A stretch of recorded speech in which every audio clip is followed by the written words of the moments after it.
Do you know about the unlimited powers inside us that are waiting to be realized? Yogacharya says divine power is the power behind our power. It's the power that brought the universe into being. It's the power which keeps the planets in orbit. And it's the power that governs the cycles of birth, growth, and transformation in all things. We can choose to declare our oneness with that power. Yogacharya says that so long as we work to please God, all cosmic forces will assist us. When God is working with us, all of our abilities increase in power. Divine will can change the course of destiny, wake the dead, cast mountains into the sea, and create new solar systems. Because we can't see across all space and time, we can't truly know what's best for us right now. So our self-will tends to be guided by limited understanding, whereas divine will is that which is best for us from a place of total truth and love. Divine will is what we'd probably want for ourselves if we had a greater understanding. So instead of praying, I want this and I want that, we can have faith God knows best, and we can decide to ask God to use us for divine will, no matter what it is, and no matter where it takes us. We can ask for clarity and guidance on what to do next, and we can ask for the strength and courage to carry it out. Yogananda says, "You'll see that you get much better things when God chooses for you." So instead of making life choices based on what we want to happen, we can take a step back and ask ourselves, what is trying to happen?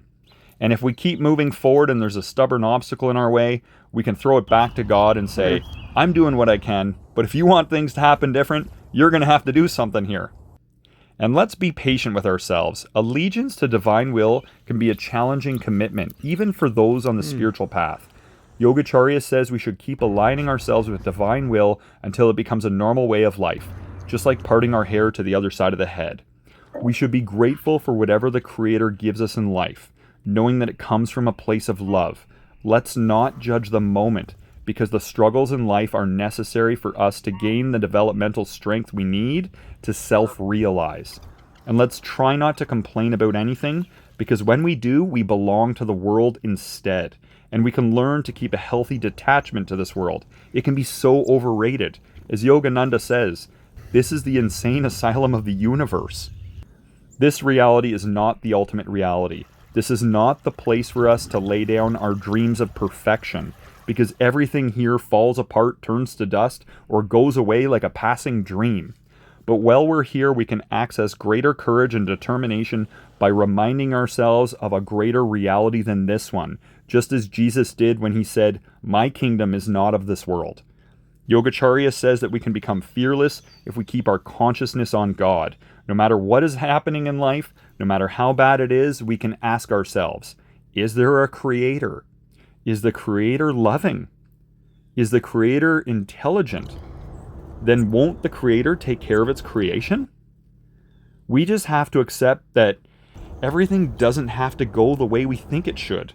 The ways of God are mysterious, but that adds to the excitement. If it were obvious and predictable, it wouldn't say much for the skill of the divine producer in this cosmic play. We are all on a journey from ignorance to understanding in all things.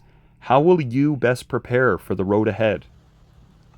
As we deepen our understanding, we may decide that allegiance to divine will is a better way of traveling. We develop our greatest powers to live greatly and love greatly when we align with the divine.